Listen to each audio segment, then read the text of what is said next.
Bike लेनी है but confuse हो कौन सी लूं।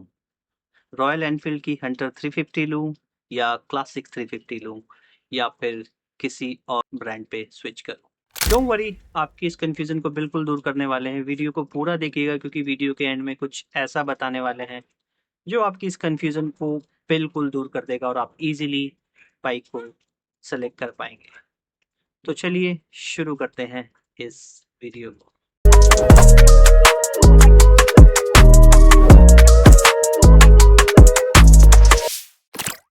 अस्सलाम वालेकुम दोस्तों, उम्मीद करता हूँ आप सब खैरियत से होंगे और बिस्मिल्लाह के साथ आज का ये वीडियो स्टार्ट करते हैं। रॉयल एनफील्ड की 350 सिर्फ एक बाइक नहीं है, ये एक अंदाज है शहर में राइड करने। इसके स्टाइलिश डिजाइन, कॉम्पैक्ट बॉडी और रेट्रो लुक ने इसे बहुत कम वक्त में ही यूथ की फेवरेट बाइक बना दिया। लॉन्च के बाद से ही इसने अपनी मजबूत पकड़ बना ली है और सेल्स चार्ट में भी टॉप कर रही है।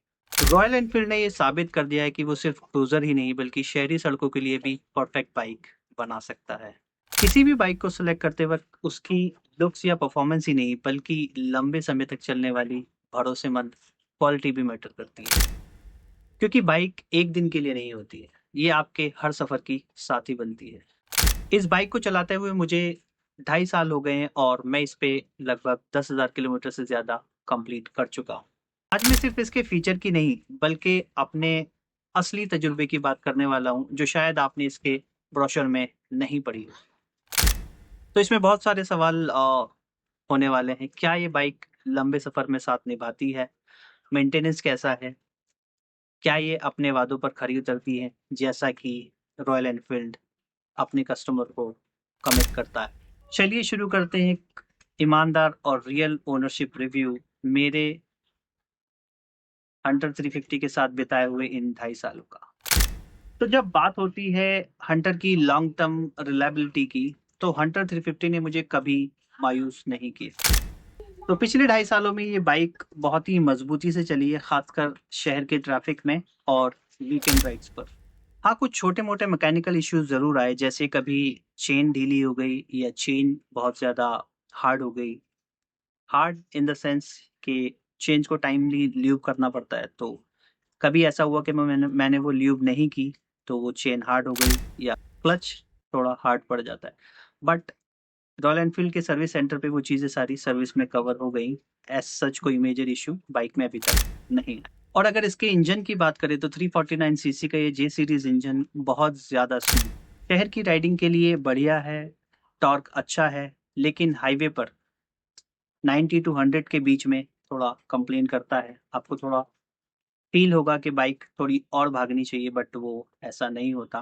तो वहाँ पे थोड़ी सी कंप्लेन इसकी। ट्रांसमिशन भी ठीक है, गियर भी स्मूथ है, लेकिन कभी कभी न्यूट्रल ढूंढना मुश्किल हो जाता है, खासकर जब बाइक गर्म। बाइक की हैंडलिंग भी शानदार है, हल्की है, इसीलिए ट्रैफिक में इजीली मैन्यूवर कर सकते। इसकी ब्रेकिंग भी काफी कॉन्फिडेंट है, खासकर मेट्रो वेरिएंट में डुअल एबीएस के साथ।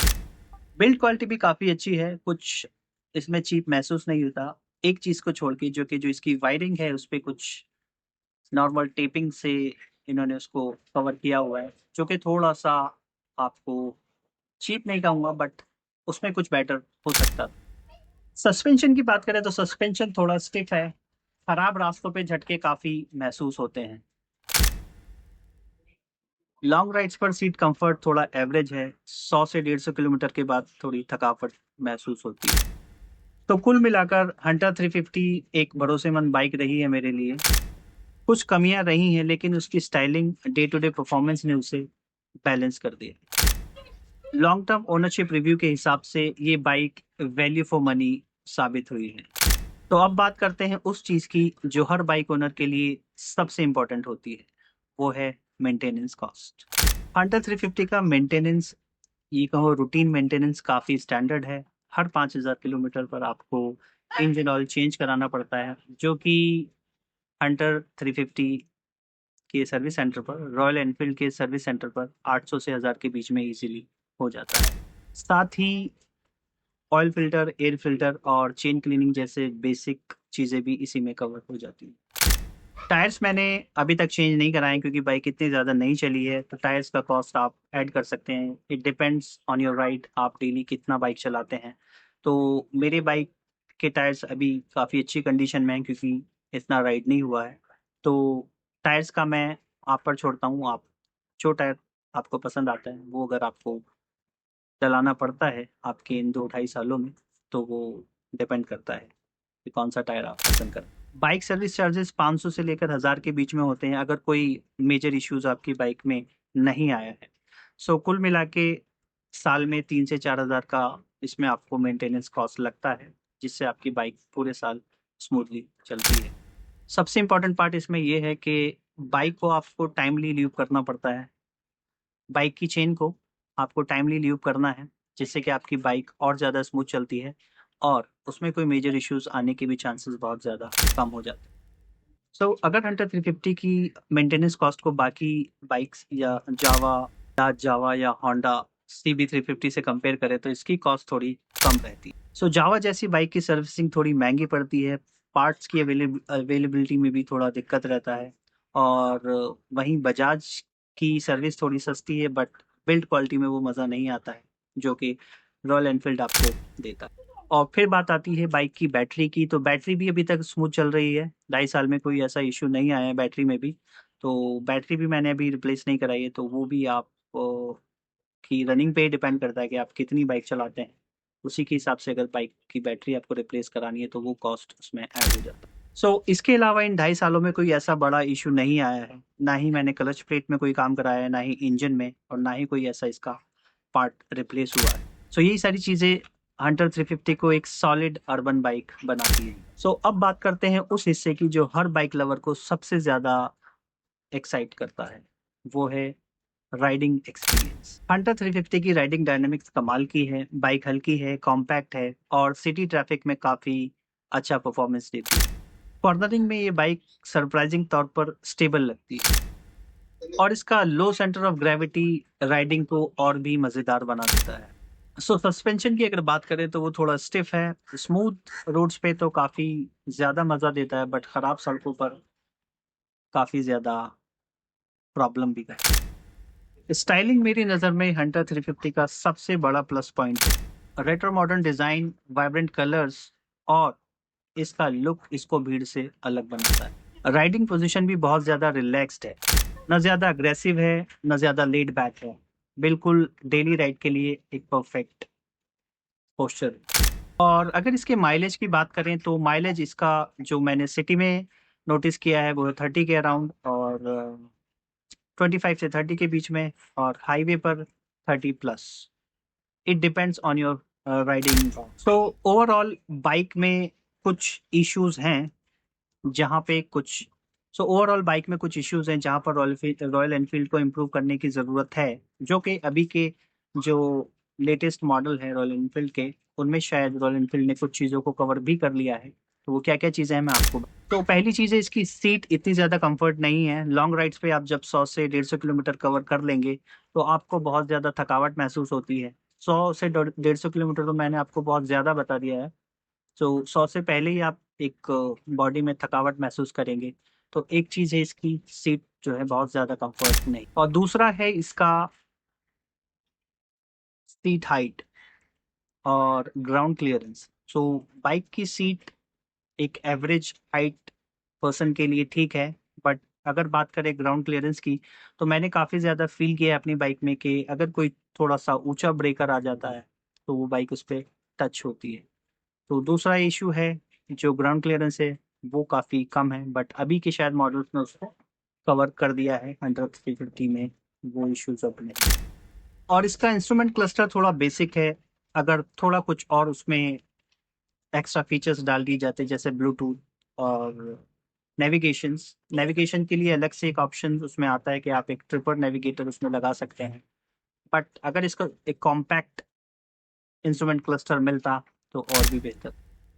और एक इम्पॉर्टेंट बात इसमें ये है कि अगर आपको कोई पार्ट इसमें लगवाना है, कोई एक्स्ट्रा एक्सेसरीज आपको लगवानी है, तो मैं आपको सजेस्ट करूंगा कि आफ्टर मार्केट बिल्कुल भी ना लगवाएं, क्योंकि उसमें क्वालिटी बहुत ज़्यादा कॉम्प्रोमाइज़ होती है।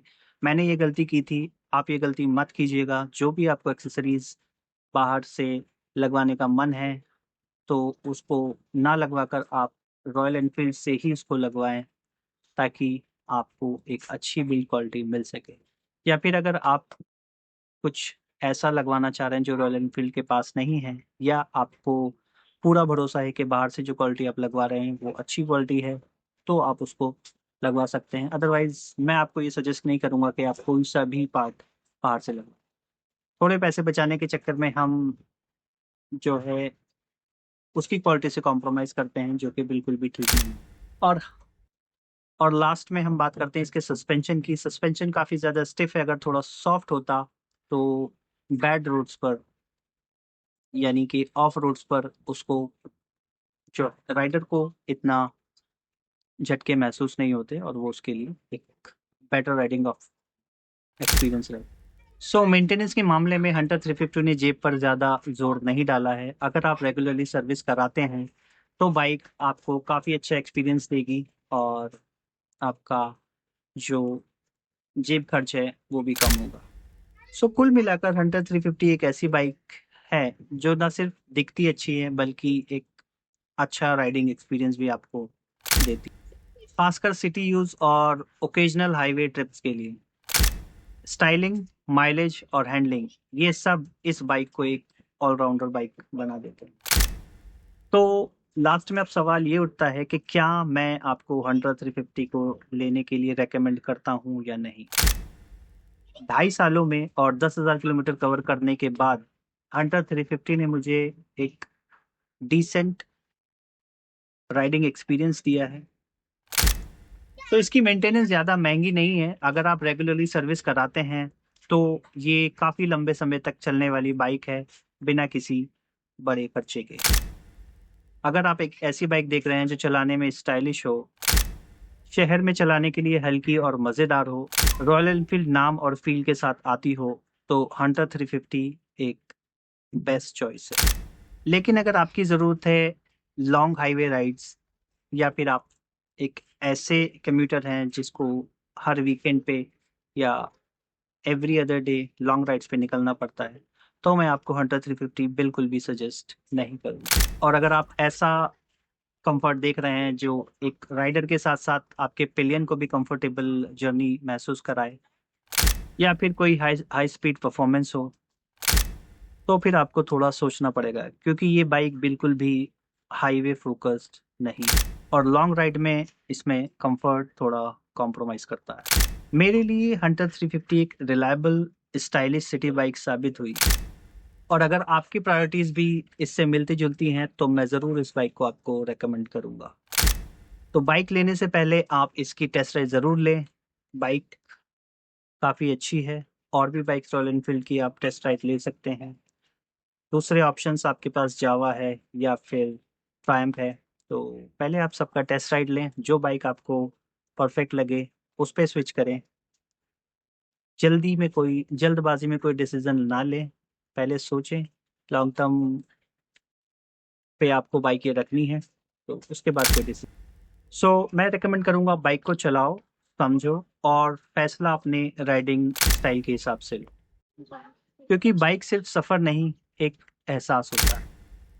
तो अगर ये वीडियो आपको पसंद आया हो तो लाइक करें, शेयर करें और अगर चैनल पे नए हैं तो सब्सक्राइब करें। अपना ख्याल रखें और दुआ में याद रखें। मिलते हैं किसी नेक्स्ट वीडियो में, तब तक के लिए अल्लाह।